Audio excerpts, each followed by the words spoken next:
শিক্ষার্থী বন্ধুরা, আজকের ক্লাসে আমরা আলোচনা করব এইচএসসি অ্যাকাউন্টিং ফার্স্ট পেপারের নবম অধ্যায় আর্থিক বিবরণের শীটের 12 নম্বর ম্যাথটি। 12 নম্বর ম্যাথটির উদ্দীপক ছিল সাকিন ট্রেডার্সের 2016 সালের 31 ডিসেম্বর তারিখের রেওয়ামিল লেনদেন। রেওয়ামিল ডিসেম্বর 31, 2016 হবে। এখানে 15 দেওয়া আছে, এখানে 16 হবে। দেখো, মজুদ পণ্য দেওয়া আছে 1-1-16। 1-1-16 মানে প্রারম্ভিক মজুদ পণ্য। তা প্রারম্ভিক মজুদ পণ্য কি জানি আমরা? বিক্রিত পণ্যের ব্যয়। তো শীটের পাশে লিখে নাও বিক্রিত পণ্যের ব্যয়। সংক্ষেপে লিখতে পারো বিপ ব্যয়। তুমি সংক্ষেপে তোমার মতন করে লিখে নিবা, যেটা করে তুমি নিজে বুঝতে পারো। দেন 15% ভ্যাট সহ ক্রয়। ক্রয়টা কি জানি আমরা? বিক্রিত পণ্যের ব্যয়। আর 15% মানে 15% ভ্যাট হলো এটা ভ্যাট সম্পদ। কিন্তু ভ্যাট সম্পদ নাকি দায় সেটা কিন্তু আমরা ক্যালকুলেশন করে বের করতে হবে। যদি অন্য কোনো ভ্যাট না থাকে, শুধুমাত্র ক্রয়ের সাথে ভ্যাট থাকে, তাহলে সেটা চলতি সম্পদে দেখাতে পারবো। তো এটা একটা সমন্বয় আসছে, আমরা এটা এখানে আন্ডারলাইন করে নিই। যখন আমরা সলভ করব ক খ গ, তখন আমরা এটা সমাধান করব। দেন মজুরি হলো বিক্রিত পণ্যের ব্যয় বা প্রত্যক্ষ ব্যয়। দেন বেতন, পরিচালন ব্যয়, বিজ্ঞাপন, পরিচালন ব্যয়, প্রাপ্য হিসাব, চলতি সম্পদ, আসবাবপত্র, স্থায়ী সম্পদ, যন্ত্রপাতি, স্থায়ী সম্পদ, ভাড়া, পরিচালন ব্যয়, বিক্রয় পরিবহন, পরিচালন ব্যয়, অনাদায়ী দেনা বা অনাদায়ী পাওনা বা কুরিন, এটা হলো পরিচালন ব্যয়, হাতে নগদ, চলতি সম্পদ। 15% ভ্যাট সহ বিক্রয়। বিক্রয়টা হলো নির্বিক্রয় নামে যাবে। আর 15% ভ্যাট যেটা আছে, এই ভ্যাটটা হলো চলতি দায়, যদি অন্য কোনো ভ্যাট সম্পর্কে কিছু না থাকে।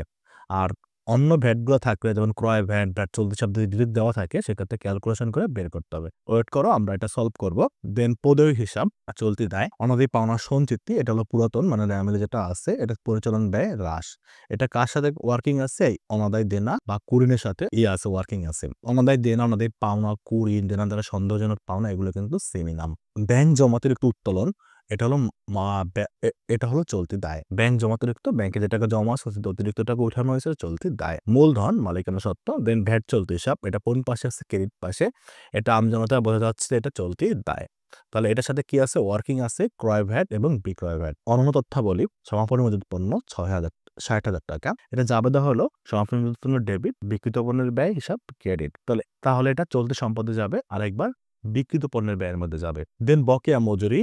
বকেয়া মজুরি জাবেদা, মজুরি ডেবিট, বকেয়া মজুরি ক্রেডিট। তাহলে এটা একবার মজুরির সাথে অ্যাড হবে। মজুরি ডেবিট মানে হলো মজুরি বাড়ছে, আরেকবার বকেয়া মজুরি, তাই এটা চলতি দায় নামে অন্তর্ভুক্ত হবে। এখন তুমি চলতি দায় নামে লিখে রাখবা, আর পাশে মজুরির সাথে আন্ডারলাইন করে রাখবা। দেন প্রাপ্য হিসাবে 5,000 টাকা আদায়যোগ্য নয়, এটা অনাদায়ী পাওনা।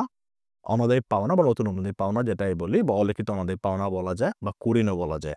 তো এটা জাবেদা হইলো অনাদায়ী পাওনা ডেবিট, দেনাদার হিসাব ক্রেডিট। তা অনাদায়ী পাওনার সাথে আমরা মার্ক করে রাখবো, এটা বাড়বে, অনাদায়ী পাওনা বাড়বে, আর দেনাদার কি হবে? ক্রেডিট মানে কমে গেছে, তাহলে দেনাদার থেকে মাইনাস হবে, তাই দেনাদারকে আমরা আন্ডারলাইন করে রাখলাম। দেন অবশিষ্ট দেনাদারের হিসাবের উপর 5% অনাদায়ী পাওনার সঞ্চিতি ধার্য করো। প্রাপ্য হিসাব আর দেনাদার হিসাব কিন্তু একই কথা। সেক্ষেত্রে 5% অনাদায়ী পাওনার সঞ্চিতি, এটা যাবে হলো অনাদায়ী পাওনার সঞ্চিতি ডেবিট, দেনাদার ক্রেডিট। তাহলে সেক্ষেত্রে পরিচালন ব্যয় আরেকবার হলো চলতি সম্পদ হ্রাস। সেক্ষেত্রে এই প্রাপ্য হিসাবের সাথে ওয়ার্কিং হবে এবং অনাদায়ী দেনার সাথে ওয়ার্কিং হবে। তাহলে এটা কিন্তু আমরা পুরোটাই কিন্তু এটার সাথে ওয়ার্কিং পেয়ে গেছি, তাই আমরা এটা আন্ডারলাইন করলাম না। দেন যন্ত্রপাতির উপর 10% অবচয় ধার্য করো। যাবাদ হলো অবচয় ডেবিট, পুঞ্জীভূত অবচয় ক্রেডিট। পুঞ্জীভূত অবচয় কোনটা থেকে বাদ যাবে? যন্ত্রপাতি থেকে বাদ যাবে। অবচয় মানে পরিচালন ব্যয়, আর পুঞ্জীভূত অবচয় মানে সম্পদ হ্রাস। তাহলে যন্ত্রপাতি থেকে বাদ যাবে, আর পরিচালন ব্যয় নামে আলাদাভাবে এটাকে লিখতে হবে। তাহলে এই তিনটাকে আমরা আলাদাভাবে পাইলাম, এই আলাদাভাবে আমরা লিখতে হবে, মানে এই সাথে এগুলোতে আসে পাশাপাশি, মানে রেওয়ামিল এন্ট্রিতে আসে পাশাপাশি, আলাদাভাবে এই তিনটাকে আমাদের লিখতে হবে। তো প্রথমে করে সলভ করবো আমরা ভ্যাট চলতি হিসাব। ভ্যাট চলতি হিসাব বললে আমরা খতিয়ানকে বুঝি, তো খতিয়ান করাটাই বেটার। কেউ হয়তো বা এটা বিবরণ ছকে করতে পারো, তবে আমরা খতিয়ান করব। তাহলে খতিয়ান করলে একদম ইজিলি, সহজেই তুমি বের করতে পারবে। তাহলে আমরা এটা খতিয়ান করে নিলাম। এখানে চলমান যে সেটআপ প্রয়োগ করা হয়েছে, খতিয়ান সবাই জানি আমরা। এখানে হিসাবে কোড নাম্বারটা লিখতে কিন্তু ভুলো না, এটা অবশ্যই লিখবা। আর খতিয়ানের নিয়ম হলো, এখানে যে ভ্যাট চলতি হিসাব থাকলে, যে হিসাবই থাকুক এখানে, সেই হিসাবের নামগুলোর বিপরীত নামগুলো এখানে লিখতে হবে। এখানে কিন্তু সেই নামগুলো লেখা যাবে না। ওকে, তো প্রথমে দেখো ভ্যাট চলতি হিসাব নিয়ে কি পাইছিলাম। একটা পাইছিলাম দেওয়া ছিল ডিরেক্টলি ভ্যাট চলতি হিসাব। দেন কি ছিল? ভ্যাট সহ পণ্য ক্রয় ছিল, ভ্যাট সহ পণ্য বিক্রয় ছিল। তাহলে যেটা ভ্যাট চলতি হিসাব দেওয়া থাকবে, আমরা বলছিলাম যদি সব ধরনের জিনিস থাকে, সর্বোচ্চ 3 টাইপের জিনিস থাকতে পারে। সর্বোচ্চ মিলে 3 টাইপের জিনিস থাকতে পারে: ভ্যাট চলতি হিসাব, ক্রয় ভ্যাট এবং বিক্রয় ভ্যাট। এছাড়া তোমার শুধু একটা থাকতে পারে, যে কোনো একটা থাকতে পারে। যদি ভ্যাট চলতি হিসাব শুধু একটাই থাকে, তাহলে সেটা চলতি সম্পদ হতে পারে, চলতি দায় হতে পারে। ডিপেন্ড করে রেওয়ামিলের কোন পাশে দেওয়া আছে। আবার যদি শুধু ক্রয় ভ্যাট থাকে তাহলে সেটা কি চলতি সম্পদ, আবার শুধু বিক্রয় ভ্যাট থাকলে সেটা চলতি দায়। আবার যদি সবগুলো থাকে এভাবে তাহলে তোমাকে ক্যালকুলেশন করতে হবে। তো যেহেতু এখানে ৩টাই আছে তাই আমাদের এখানে ক্যালকুলেশন করতে হবে। এট ফার্স্ট আমরা ভ্যাট চলতি হিসাব লিখে ৩০,০০০ টাকা বসায় দিব। কি নামে লিখবো এটা? ব্যালেন্স নামে লিখবো। কারণ এখানে তো ভ্যাট চলতি হিসাব নামে লিখতেছি, মানে খতিয়ানটা ভ্যাট চলতি হিসাব করতেছি, তাই এখানে বিপরীত নাম লিখলাম ব্যালেন্স। কারণ এটা আমাদের জের ছিল। এই ভ্যাট চলতি হিসাবটা বিগত বছরের ছিল। তাই আমরা এখানে ডিরেক্টলি ব্যালেন্স লিখে ক্রেডিট পাশে লিখলাম। তুমি ডেবিটেও লিখতে পারতাম যদি আমাদের এই পাশে থাকতো ভ্যাট চলতি হিসাব লেখাটা। তাহলে আমরা ব্যালেন্স লিখে এই পাশে জেরে ডিরেক্টলি ডেবিট পাশে বসাইতাম। দেন আমাদের ক্রয় ভ্যাট বের করতে হবে। ক্রয় ভ্যাট বের করার জন্য আগে নিট ক্রয় বের করতে হবে। নিট ক্রয় বের করার নিয়ম আমরা জানি যে ক্রয়ের সাথে ওয়ার্কিং যতগুলো আছে সবগুলোকে করতে হবে। প্রথমে দেখো অঙ্কের মধ্যে ক্রয় আছে কত? ১,৯৫,০০০। তাহলে ১,৯৫,০০০ এটা ক্যালকুলেশন করো তোমরা, ক্যালকুলেটর নাও। দেন ক্রয়ের সাথে কি ওয়ার্কিং আছে? এটা মিলে কোনো ওয়ার্কিং নাই, সমন্বয় ওয়ার্কিং ছিল। সমন্বয়ে কোনো ওয়ার্কিং নাই। তাহলে ডিরেক্টলি কি এই ১,৯৫,০০০ উপরে কিন্তু ১৫% হবে। তাহলে সেক্ষেত্রে নিয়ম কি? ১৫ ভাগ ১১৫। কারণ ভ্যাট সহ লেখা আছে। ভ্যাট সহ লেখা থাকলে আমরা কি করব? ১৫ সাথে ১১৫ ভাগ করব। মানে ১০০ নরমালি করলে তো ১৫% হয়। মানে ১৫ ভাগ ১০০ তার মানে ১৫%। কিন্তু এখানে ভ্যাট সহ লেখার কারণে ওই নিচে ১০০ র সাথে আমরা ১১৫ এড করে দিব। তাহলে আমাদের আছে ২৫,৫০০। এখানে কিন্তু দেখো লেখা আছে ১,৯৫,৫০০। আমাদের এইখানটাতে ১,৯৫,৫০০ হবে। তোমরা শিটের মধ্যে কারেকশনটা পেয়ে যাবা। অনেকবার চেক দেওয়ার পর হয়তোবা ভুল থাকে। তো আমরা শিটটাকে কারেকশন করে দেবো আবারও। শিটের মধ্যে তোমরা অবশ্যই কারেকশন পেয়ে যাবে। তো আমরা এটা বের করলাম। আমরা বের করলাম ২৫,৫০০। যে ২৫,৫০০ কোন পাশে বসবে? ডেবিট পাশে বসবে। কারণ কি হলো? ক্রয় ভ্যাটটা কি? সম্পদ। আর আমরা বিপরীত নাম লিখলাম কি? ক্রয় হিসাব লিখবো। কারণ কি? এখানে ভ্যাট চলতি হিসাব তো দেওয়াই আছে। যখন জাবেদা করি তখন জাবেদা হয় ক্রয় হিসাব ডেবিট, ভ্যাট চলতি হিসাব ডেবিট এবং নগদান হিসাব বা ব্যাংক হিসাব বা পদেয় হিসাব ক্রেডিট। আমরা যখন জাবেদা শিখছিলাম তো সেটার মধ্যে এটা শিখছিলাম। তো এটার ক্ষেত্রে তাহলে আমরা কি করব এখন? এই আগের যারটা ছিল ক্রেডিট আর এখন হলো ডেবিট, তাহলে আমরা মাইনাস করব। আগে ছিল ৩০,০০০, তার ৩০,০০০ থেকে যদি আমরা ২৫,৫০০ মাইনাস করি তার মানে থাকে ৪,৫০০। দেন বিক্রয় ভ্যাট। বিক্রয় ভ্যাট ছিল তাহলে আমরা বিক্রয় হিসাব লিখে নিলাম। বিক্রয় হলো ছিল বিক্রয় ছিল ২,৮৭,৫০০। এখানে কিন্তু কোনো ওয়ার্কিং ছিল না বিক্রয় নিয়েও, তাই আমরা ডিরেক্টলি এই টাকার উপরে গুণ ১৫ ভাগ ১১৫ দিব, তাহলে ৩৭,৫০০ আসবে। এখন কথা হলো এটা ওয়ার্কিং ছিল না, তাই আমরা ডিরেক্ট বসাচ্ছি। যদি ওয়ার্কিং থাকতো তাহলে কিন্তু আমরা সেই নিট ক্রয়টা বের করতাম। তোমরা ১১ নম্বর ম্যাথটা পড়লেই কিন্তু বুঝতে পারবে। ১১ নম্বর এর আগের যে ক্লাসটা আছে এই ক্লাসের মধ্যেই কিন্তু সেটা আমরা বুঝেছিলাম যে নিট ক্রয়, নিট বিক্রয়ের উপরে কিন্তু ভ্যাটটা হবে। সবসময় ভ্যাট চলতিছে হবে। তাহলে এখানে কিন্তু নিট ক্রয় মানে এই শুধু একটাই ক্রয়, এর সাথে কোনো ওয়ার্কিং ছিল না। ওকে, তাহলে এখন কি হলো? বিক্রয় ভ্যাটের কি হবে? আমরা বিক্রয় ভ্যাটটা যেটা জানি সেটা ক্রেডিট। কারণ কি? এটা চলতি দায়। তো চলতি দায় ক্রেডিট। আগেরটা ছিল ক্রেডিট, আগের যে ক্রেডিট এখন ক্রেডিট। দুটো যোগ করলে কত হবে? ৪২,০০০ টাকা। দেন খ নাম্বার কোশ্চেন বলছে বিক্রিত পণ্যের ব্যয় নির্ণয় করো। বিক্রিত পণ্যের ব্যয় ফরম্যাট কি? প্রারম্ভিক মজুদ যোগ নিট ক্রয় যোগ অন্যান্য প্রত্যক্ষ ব্যয় বা সমাপনী মজুদ। তাহলে এট ফার্স্ট আমরা প্রারম্ভিক মজুদ দিয়ে শুরু করব। প্রারম্ভিক মজুদ ছিল ৫০,০০০ টাকা। তাহলে লেখা প্রারম্ভিক মজুদ এ পাশে লিখলে ৫০,০০০ টাকা। তুমি ৩ কলম দিয়েও করতে পারো। টাকার ঘর ৩টা দিতে পারো, সেক্ষেত্রে আরো বেটার, সুন্দর লাগবে। তখন এই জিনিসটা সামনের ঘরে আগাবে, এই এতটুকু এই ঘরে আগাবে, আর এই লেখাটা লাস্টে কলামে যাবে। তাহলে প্রারম্ভিক মজুদ পণ্য আমরা লিখলাম কত? ৫০,০০০। দেন ক্রয়। ক্রয় কিন্তু একটাই ছিল, তার মানে এইটাই ক্রয়। তাহলে ক্রয় কত? এটা হলো ১,৯৫,৫০০। দেন এর সাথে কি হবে? এর সাথে ক্রয় ভ্যাটটা বাদ যাবে। নিয়ম হলো ক্রয় ভ্যাট, বিক্রয় ভ্যাট, নিট ক্রয় বের করার সময় একদম লাস্টে ক্রয় থেকে বাদ যায়, বিক্রয় থেকে বাদ যায়। তাহলে ক্রয় থেকে যদি আমরা বাদ দেই ২৫,৫০০, সেক্ষেত্রে আসে ১,৭০,০০০ টাকা। এটাকে আমরা এই পাশে ডিরেক্টলি বসায় দেব। ওরা এখানে লিখছে, আমরা এখানে লিখব না। দেন আমাদের নিট ক্রয় শেষ। এবার প্রত্যক্ষ ব্যয়গুলো বের করব। প্রত্যক্ষ ব্যয় দেখো কি আছে? মজুরি আছে। তাহলে মজুরির সাথে একটা ওয়ার্কিং ছিল। কি ছিল? বকেয়া মজুরি। মজুরির সাথে বকেয়া মজুরি কি হবে? যোগ হবে। কারণ যেকোনো ব্যয়ের বকেয়া যোগ হয়। জাবেদা করলে পাইছিলাম যে মজুরি ডেবিট, বকেয়া মজুরি ক্রেডিট। মজুরি ডেবিট দেখে কিন্তু যোগ হবে। মজুরি আমরা এখানে লিখবো ২০,০০০ টাকা, এইখানে লিখবো ২০,০০০ টাকা।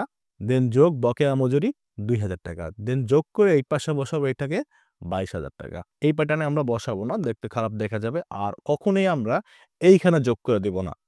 সবসময় এই পাশটাতে যোগ করে দেখাবো। দেন আমাদের কি ছিল? প্রত্যক্ষ ব্যয়। অঙ্কের মধ্যে আর কোনো প্রত্যক্ষ ব্যয় নাই। তাহলে এবার আমরা যোগ করব। কত যোগ করব? ৫০,০০০, ১,৭০,০০০, তারপর ২২,০০০। সবগুলো যোগ করলে কত আসবে? যোগ করলে এইটা আসবে ২,৪২,০০০। এটা আমাদের আর লেখার প্রয়োজন নাই, যেহেতু আমরা আলাদা আলাদা লিখবো। আলাদা লিখলে এটা লেখার প্রয়োজন নাই। তো 2,42,000 আসবে। দেন সেখান থেকে সমাপনী উৎপন্ন মাইনাস করবো। সমাপনী উৎপন্ন কত ছিল? 60,000 টাকা। সমাপনী উৎপন্ন মাইনাস করবো, মাইনাস করার মানে ব্র্যাকেট দেখাই দেবো আমরা, ব্র্যাকেটে লিখে দেবো। তাহলে কত আসে? 2,42,000 থেকে 60 মাইনাস করলে 1,82,000 টাকা। এটাই হলো বিক্রিত পণ্যের ব্যয়। এবার সমাধান করবো গ নাম্বার। গ নাম্বার কোশ্চেনটা ছিল মোট আয় 1,10,000 টাকা ধরে 2016 সালের 31 ডিসেম্বর তারিখে সমাপ্ত বছরের বিশদ বিবরণী তৈরি করো। এখানে এই কারেকশনগুলো আমরা পেয়ে যাবো। ধরেটা র হবে এবং এখানে 16 সাল হবে। এগুলো আমরা শিট কারেকশন পেয়ে যাব। তাহলে আমরা এখন কি বের করব? বিশদ বিবরণী। বিশদ বিবরণীর ফরম্যাটটা কি? নিট বিক্রয় মাইনাস বিক্রিত পণ্যের ব্যয় সমান সমান মোট লাভ বাদ পরিচালন ব্যয় সমান সমান পরিচালন লাভ যোগ অপরিচালন আয় বাদ অপরিচালন ব্যয় সমান সমান নিট লাভ। তাহলে প্রথমে আমাদের নিট বিক্রয় বের করতে হবে। নিট বিক্রয় বের করার জন্য নিট বিক্রয় ছিল কত? বিক্রয় ছিল কত? 2,87,000। সেটাকে আমরা বসায় দেব। এখানে কিন্তু মোট আয় দিয়ে দিছে। মোট আয় মানে হলো মোট লাভটাকে বোঝাচ্ছে। যেমন নিট আয় মানে হলো কিন্তু নিট মুনাফাকে বোঝায়। ভালো করে বুঝবা, নিট আয়, নিট লাভ, নিট মুনাফা সবগুলো কিন্তু একই নাম। তাহলে সেম মোট লাভ, মোট ক্ষতি এবং মোট আয় এটাও একই কথা। তার মানে আমাদের নিট বিক্রয় থেকে বাদ বিক্রিত পণ্যের ব্যয় এতটুকু করতে হবে না, মানে মোট লাভটা বের করতে হবে না, মোট লাভটা দেওয়া আছে। এইটাই মানে হলো মোট লাভ, এইটার নাম মোট লাভ। ওকে, তাহলে আমরা ডিরেক্টলি বসাই দিলাম মোট আয় 1,10,000 টাকা। এখান থেকে তাহলে কি করবো? বাদ পরিচালন ব্যয়, কারণ মোট লাভ থেকে কিন্তু পরিচালন ব্যয় বাদ যায়। এটা হলো মোট লাভ, ঠিক আছে? তাহলে মোট লাভ থেকে পরিচালন ব্যয় বাদ যায়। তার মানে পরিচালন ব্যয় বাদ যাবো ডিরেক্টলি। পরিচালন ব্যয় কি ছিল মিলে? প্রথমে দেখো একদম প্রথমে দেওয়া ছিল বেতন, তারপরে ছিল বিজ্ঞাপন। এর সাথে কোনো ওয়ার্কিং ছিল না, এই দুটাকে আমরা বসায় দিব বেতন এবং বিজ্ঞাপন নামে এইখানে বসায় দিব, এটা ওয়ার্কিং নাই। দেন মিলে পরিচালন ব্যয় আর কি ছিল? বিক্রয় পরিবহন। বিক্রয় পরিবহন ছিল 50,000 টাকা। দেন বসাবো আমরা বিক্রয় পরিবহন 50,000 টাকা। তারপরে ছিল অনাদায়ী দেনা। অনাদায়ী দেনা ছিল এর সাথে এবং ওয়ার্কিং ছিল। তাহলে আমরা প্রথমে লিখবো অনাদায়ী দেনা 2,000। এইখানে আমরা আরেকটা কলাম করব, সেখানে লিখবো প্রথমে লিখবো 2,000 অনাদায়ী দেনা 2,000, অনাদায়ী পাওনা বা কুরিন। তারপরে যোগ নতুন অনাদায়ী দেনা, এইটা বলবো নতুন নামে লিখবো, যোগ নতুন অনাদায়ী দেনা বা অলিখিত অনাদায়ী পাওনা, যেটাই লিখি 5,000 টাকা, সেটা এই নিচে বসাবো। বসানোর পর এটাকে আমরা যোগ করব। যোগ করে কত আসবে? 7,000। দেন সেখান থেকে কি করব? অবশিষ্ট দেনার উপর 5% আমাদের পাওনা সঞ্চিতি ছিল, এটাকেও যোগ করব। তো আমাদের পাওনা সঞ্চিতিটার নাম দিব নতুন অনুযায়ী পাওনা সঞ্চিতি। এখানে লিখবো নতুন অনুযায়ী পাওনা সঞ্চিতি। সেটা কত আসবে? সেটা বের করবো আমরা এভাবে। দেনাদার কত আছে? দেনাদার আছে 50,000। তাহলে 50,000 ক্যালকুলেশন করো, 50,000 এখান থেকে দেনাদার থেকে এটা মাইনাস হবে, মাইনাস 5,000, তাহলে হলো 45,000। এই 45,000 উপরে 5%, তাহলে 45,000 5% করলে আসে 2,250। তাহলে এই 2,250 আমরা এইখানে লিখবো, এইখানটাতে বসাই দেবো। তাহলে যোগ করলে কত হলো? 7,000 ছিল আগে আর 2,250, তাহলে যোগ করলে কত হলো? 9,250। দেন সমন্বয় রেয়ামিলে একটা এন্ট্রি ছিল। রেয়ামিলে কি এন্ট্রি ছিল? দেখো রেয়ামিলে এন্ট্রি ছিল যে আমাদের পাওনা সঞ্চিতি, যেটা পুরাতন যেটা বা কুরিন সঞ্চিতি, এই 5,000 টাকা। এই 5,000 টাকা কি লিখবো? আমরা বাদ দিব, কারণ আমরা সবগুলো যোগ করি বা আমাদের পাওনা নিয়ে যত রকম জিনিস থাকে সব যোগ করি, শুধুমাত্র আমাদের পাওনা সঞ্চিতি যেটা রেয়ামিলে থাকে সেটাকে বাদ দিয়ে। তাহলে লিখবো বাদ পুরাতন আমাদের পাওনা সঞ্চিতি, লেখে এখানে ক্যালকুলেশন করব, মাইনাস দিব 5,000। তাহলে কত আসবে? তাহলে আসবে 4,250। রেয়ামিল এই পাশে কোনো পরিচালন ব্যয় নাই, এই পাশেও কোনো কিছু নাই, এটা ছিল, এটা তো আমরা করলাম। দেন সমন্বয়ে যাই, সমন্বয় এটা আমরা করছি, এটাও করছি। তাহলে যন্ত্রপাতির উপর অবচয় আছে। যন্ত্রপাতির উপর অবচয় এটা আমরা লিখবো, যন্ত্রপাতির অবচয়, যন্ত্রপাতি কত? 2 লাখ, 2 লাখের 10% 20,000। তাহলে যন্ত্রপাতির অবচয় আমরা লিখবো কত? 20,000। আচ্ছা, আমরা রেয়ামিল থেকে আরেকটা জিনিস skip করে গেছিলাম, সেটা মানে ভাড়া ছিল, ভাড়াটা স্কিপ করে গেছিলাম। ভাড়া ছিল 40,000। তাহলে 40,000 তোমাকে দেখা যেত এটা পরিচালন ব্যয় 40,000। দেন সমন্বয় রেয়ামিল আর কোথাও পরিচালন ব্যয় নাই, তাহলে আমরা এটা সবগুলো যোগ করো, পরিচালন ব্যয়গুলো যোগ করলে 17,025। দেন এটা থেকে এটা মাইনাস করব, অবশ্যই ব্র্যাকেট দিয়ে দেবো এভাবে। তাহলে এটা থেকে মাইনাস করবো, কারণ পরিচালন ব্যয় বাদ লিখছিলাম। মাইনাস করলে আসে কত? মাইনাস করলে আসে 60,250।